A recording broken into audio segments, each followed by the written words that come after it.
আসসালামু আলাইকুম রহমতুল্লাহি ওবরকাতুহ। সম্মানিত দর্শক, বাংলাদেশ জাতীয়তাবাদী দল বিএনপির যে দুর্ভোগ এবং দুর্দশা হালামলে এসে ২০২৫ সনে এটি রীতিমতো সুনামি আকারে দেখা দিয়েছে।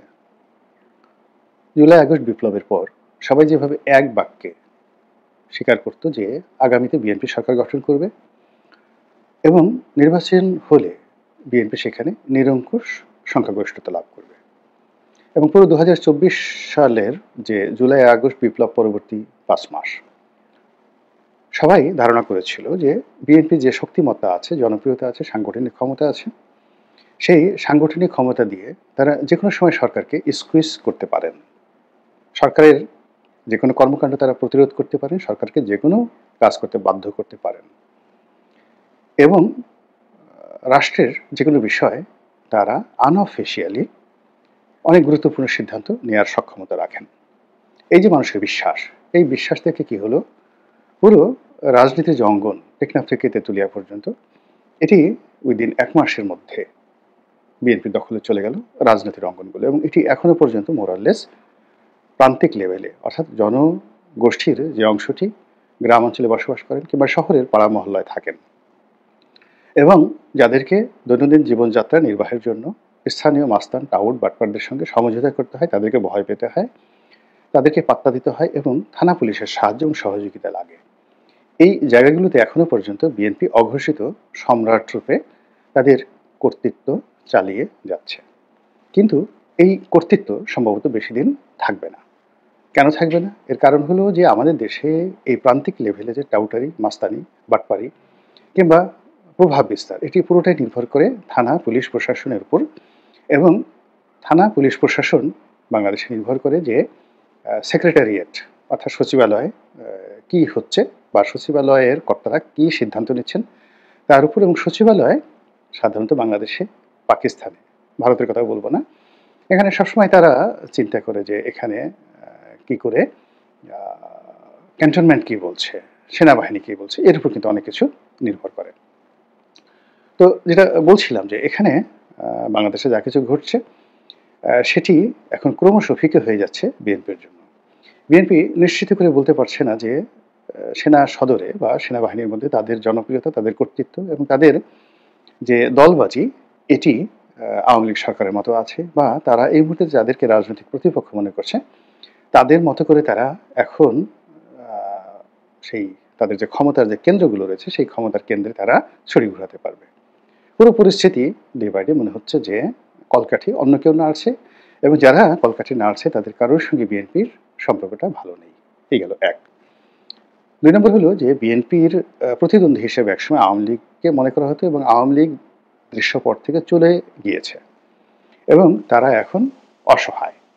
এক গ্রুপ পালিয়েছে, আর এক গ্রুপ দেশের মধ্যে মাথা নিচু করে রয়েছে, আর অন্য যে ধড়িবাজ গ্রুপটি রয়েছে তারা এই মবের মুলুকে যে যেখানে মবের রাজা, সেই রাজার সঙ্গে প্রজা হয়ে বসবাস করার চেষ্টা করছে।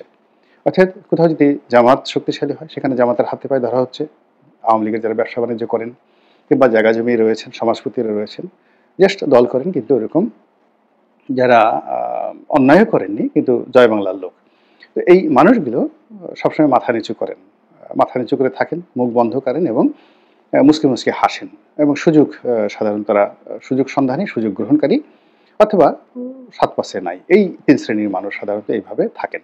বিএনপির মধ্যে আছে, জামাতের মধ্যে আছে, আওয়ামী লীগের মধ্যে আছে। এরা ক্রিমিনাল নয়, এবং এরা করে কি সবসময়টিতেই পরিবর্তিত পরিস্থিতির সঙ্গে তারা মিশে যায়। ১৯৭১ সনের পর জামাতের লক্ষ লক্ষ নেতাকর্মী কিন্তু এভাবে আওয়ামী লীগের সঙ্গে মিশে গিয়েছিল, আবার আওয়ামী লীগের লক্ষ লক্ষ নেতাকর্মী কিন্তু ৭৫ 15 আগস্টের পরে এভাবে মিশে গিয়েছিল, এর সাথে লক্ষ লক্ষ নেতাকর্মী এরশাদের পতনের পরে মিশে গিয়েছিল। তো ওই প্রক্রিয়াতে এখন বিএনপির লোক, তারপরে জামাতের লোক, এরপরে স্থানীয় আরও কিছু টাউটবাটপার সৃষ্টি হয়েছে, আবার বিভিন্ন গোয়েন্দা সংস্থার এজেন্ট হিসেবে পরিচিত কিছু লোকের সৃষ্টি হয়েছে। কোনো কোনো এলাকাতে ছোট ছোট দল, ছোট ছোট দলের বড় বড় নেতা আছে, আবার বড় বড় দলের ছোট ছোট নেতা আছে, সব মিলিয়ে আওয়ামী লীগের যে সুবিধাভোগী, সুবিধাবাদী, নিরীহ, শান্তশিষ্ট প্রকৃতির লোকজন তারা সেখানে আত্মসমর্পণ করেছে। ফলে পুরো যে রাজনীতির অঙ্গন, সেই রাজনৈতিক অঙ্গনে এখন বিএনপি, এবং আরও স্পষ্ট করে বলতে গেলে বিএনপি যে প্রতিদ্বন্দ্বী জামাত এখন সারা বাংলাদেশে ছড়ি ঘোরানোর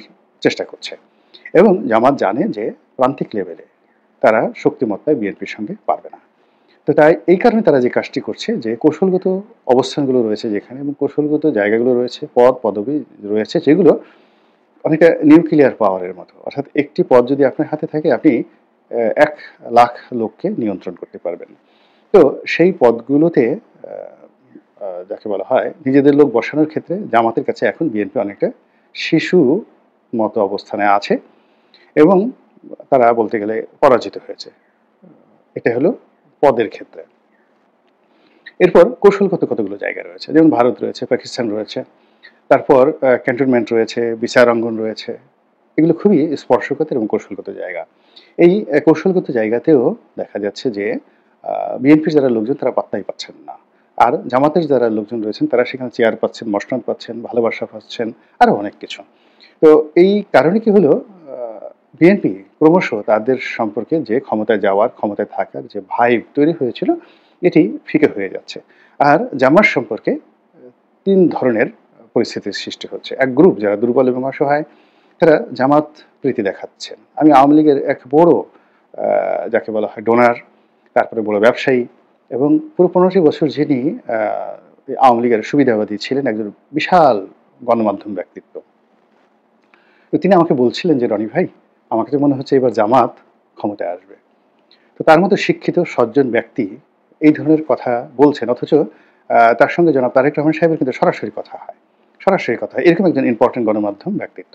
তো তিনি বলছেন যে জামাত বোধহয় ক্ষমতায় আসবে। তাহলে বোঝার চেষ্টা করুন যে তিনি জামাতের দ্বারা প্রলুব্ধ হয়েছেন, জামাতের দ্বারা বিভ্রান্ত হয়েছেন অথবা তার বিপদে হয়তো জামাত এমন সহযোগিতা করেছে যেখানে বিএনপি তার ধারে কাছে পৌঁছাতে পারেনি। ফলে তার মতো মানুষ যিনি বাংলাদেশের কোটি, কোটি মানুষের আ যাকে বলা হয় মতামতকে যিনি প্রভাবিত করতে পারেন। এরকম ১ জন ২ জন নয়, লাখ, লাখ নয়, কোটি, কোটি মানুষের মতামতকে যিনি প্রভাবিত করতে পারেন, চিন্তাকে প্রভাবিত করতে পারেন, এইরকম একজন মানুষের মস্তিষ্কে বিএনপির পরিবর্তে জামাত ঢুকে গিয়েছে। এবং এই জামাত ঢুকে যাওয়ার কারণে কি হলো? বিএনপির মধ্যে কিন্তু আতঙ্ক তৈরি হচ্ছে। বিএনপির সেই নৈতিক বিশ্বাস নেই। এবং জামাত এই বিষয়টি বুঝতে পারার কারণে বিএনপির যে কৌশলগত যে জায়গাগুলো, সেই জায়গাগুলোতে তারা বিএনপি রাজনীতিকে ক্রমশ তারা কঠিন থেকে কঠিনতর করে দিয়েছে। আপনারা ইতিমধ্যে সবাই জানেন যে বাংলাদেশের রাজনীতিতে সবচেয়ে গুরুত্বপূর্ণ যে জায়গাটি সেটা হলো ঢাকা বিশ্ববিদ্যালয়। তো এখানকার ছাত্র রাজনীতি যাদের হাতে তারাই দেশ চালায়, তারাই দেশের গুরুত্বপূর্ণ ব্যক্তি। এখানকার শিক্ষক রাজনীতি যাদের হাতে তারাই গুরুত্বপূর্ণ ব্যক্তি এবং তারাই দেশ চালায়। এখন ঢাকা বিশ্ববিদ্যালয়ে খোঁজ নিয়ে দেখা যায় এখানে জামাতপন্থী যারা শিক্ষক রয়েছেন তারা এখন রাজার হালতে রয়েছেন। অনেকটা মুঘল সম্রাট আওরঙ্গজেবের মতো তারা ঢাকা বিশ্ববিদ্যালয়ে তাদের যে কর্তৃত্ব এটি তারা চালু রেখেছেন। অর্থাৎ শিক্ষক রাজনীতি। ২ নম্বর হলো যে তাদের কে পোস্ট দখল করার ক্ষেত্রে দেখা গেল যে আমরা সবাই ধারণা করছি যেখানে ভাইস চ্যান্সেলর, প্রক্টর থেকে শুরু করে বেশিরভাগ যে কে পোস্টগুলো রয়েছে, বিশ্ববিদ্যালয়ের অ্যাডমিনিস্ট্রেটিভ পোস্টগুলো রয়েছে, এগুলো সব জামাত মাইন্ডেড, জামাতের প্রতি সহানুভূতিশীল অথবা জামাত যাদের বিষয়ে সহানুভূতিশীল সেই মানুষগুলো এখানে আ আছেন এই মুহূর্তে। তো এর বাইরে বিএনপির যে সকল লোকজন খুব জ্বলে উঠেছিলেন, তারা এখানে আসলে এখনো পর্যন্ত সুবিধা করতে পারেনি। কেবলমাত্র প্রো ভাইস চ্যান্সেলর রূপে ডক্টর মামুন তিনি সেখানে নিয়োগ লাভ করেছিলেন। তো সম্প্রতি ৭ কলেজের সাথে ঢাকা বিশ্ববিদ্যালয়ের ছাত্রদের এবং শিক্ষকদের, বিশেষ করে ডক্টর মামুনের যে আ বিরোধ এবং বিপত্তি, সেই বিপত্তিতে এখানে ছাত্রদল, এখানে বিএনপি, এখানে বিএনপিপন্থী শিক্ষক থেকে শুরু করে সবাই ঢাকা বিশ্ববিদ্যালয়ের রাজনীতিতে মবের নিকট পরাজিত হয়েছেন এবং নাজেহাল হয়েছেন। যেহেতু তারা এগুলো খুব সেনসিটিভ পোস্ট। আপনি যদি যেকোনো একটা গোকরা সাপের ২০ দাঁত ভেঙে দেন, ও আর ফুসফাস করবে না। আপনি যদি কোনো একজন সম্মানিত মানুষকে উলঙ্গ করে দেন, বেইজ্জতি করে দেন, সে আর কখনো ঘর থেকে বের হবে না। কোনো শিক্ষিত মানুষকে যদি আপনি আ অশিক্ষিত লোক দিয়ে তাকে নাজেহাল করান, সে আর কখনো তার শিক্ষা-দীক্ষা প্রদর্শন করতে সাহস পাবে না। কোনো ক্ষমতাধর লোক যেমন আমাদের যে বাংলাদেশের পুলিশ।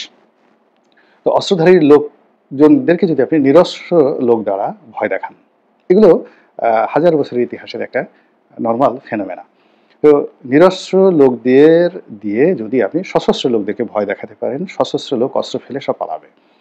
তদ্রূপ কোনো একটা বড় চেয়ারে বসে আছে একজন লোক, তাকে যদি একবার যেকোনোভাবে ভয় দেখাতে পারেন, হাত জোর করে ক্ষমা চাইতে বাধ্য করতে পারেন এবং তাকে রীতিমতো অসহায় বানিয়ে তোলেন। সেই লোকের পক্ষে কবরে যাওয়া সম্ভব, আত্মহত্যা করা সম্ভব, কিন্তু দ্বিতীয়বার আর ফাঁস করা বা প্রশাসন চালানো, হুমকি ধামকি দেওয়া এটা কখনই তার জীবনে আর সম্ভব হবে না। এটাই হলো বাস্তবতা। তো সেই অর্থে ঢাকা বিশ্ববিদ্যালয়ের শিক্ষকরা, বিশেষ করে ডক্টর মামুন, এই মবের কবলে পড়ে তিনি যে নাজেহাল হয়েছেন এবং এখানে জামাত তাকে উদ্ধারকারীর ভূমিকায় যে গুরুত্বপূর্ণ তথ্য দিল গোলাম মাওলা রনি। সহযোগিতার হাত বাড়িয়েছেন, এখানে ডক্টর মামুনের যে রাজনৈতিক ক্যারিয়ার অন্তত ঢাকা বিশ্ববিদ্যালয়ে এটি আপাতত ক্লোজ। যদি আগামী দিনে তিনি জ্বলে ওঠেন, সেটি হবে আকাশের সেই নক্ষত্র রাজির মধ্যে একটা বিশাল হঠাৎ নক্ষত্রের উদয় হলো, নতুন একটা নক্ষত্র, যেটি মহাকালে সৃষ্টি হয়নি, একেবারে এই তরতাজা সৃষ্টি হলো। ওইরকম একটি অতি আশ্চর্যজনক ঘটনা। এবং ডক্টর মামুন যেহেতু এখানে যাকে বলা হয় পরাজিত হলেন, এদের কাছে ক্ষমা চাইতে বাধ্য হলেন এবং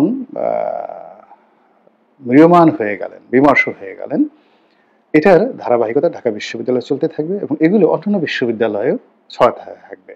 বিশেষ করে জাহাঙ্গীরনগর ইউনিভার্সিটিতে যেহেতু এখানে ছাত্রদল গুরুত্বপূর্ণ ভূমিকা আছে, ভাইস চ্যান্সেলর পদটি তাদের আছে, কাজেই জাহাঙ্গীরনগর বিশ্ববিদ্যালয়কে টার্গেট করে জামাত এবং শিবির যে মহাপরিকল্পনা করে যাচ্ছে, সেই পরিকল্পনা যদি বিএনপি কেন্দ্রীয়ভাবে তার ছাত্র রাজনীতি, তার শিক্ষক রাজনীতি এবং তার দলীয় রাজনীতি দ্বারা যদি জাহাঙ্গীরনগর বিশ্ববিদ্যালয়ের ভাইস চ্যান্সেলরকে রক্ষা করতে না পারে, প্রোটেক্ট করতে না পারে, এম্পাওয়ার্ড করতে না পারে, তাহলে তার অবস্থা আগামী দিনে এই যে মামুন সাহেব তার চেয়ে খারাপ হবে। এর কারণ হলো আপনারা জানেন যে জাহাঙ্গীরনগর বিশ্ববিদ্যালয়ের যে ছাত্র সংসদ নির্বাচন এটি নিয়ে কি হচ্ছে এখানে। এরপরে এর ধারাবাহিকতায় জগন্নাথে যদি যান, জগন্নাথে ওখানে যে ঘটনাগুলো ঘটছে, ওখানে এরকম একটা মানে বিষক্রিয়া তৈরি হয়ে পড়েছে এবং ওখানে এরকম একটা কমপ্লেক্স সিচুয়েশন তৈরি হয়েছে, যার কারণে বিএনপি রাজনীতি ওখানে কতটা ঝুঁকিপূর্ণ কেবলমাত্র ওখানে যারা রাজনীতি করেন ছাত্রদলের তারা বলতে পারেন। বিএনপির হাইকমান্ড এই বিষয়গুলো নজরে রাখবেন এবং সে অনুযায়ী ব্যবস্থা নেবেন। এই জন্যই মূলত এই আজকের এই আলোচনা। আল্লাহ আমাদের সবাইকে হেদায়েত দান করুন এবং হেফাজত করুন। আসসালামু আলাইকুম ওয়া রাহমাতুল্লাহি ওয়া বারাকাতুহু।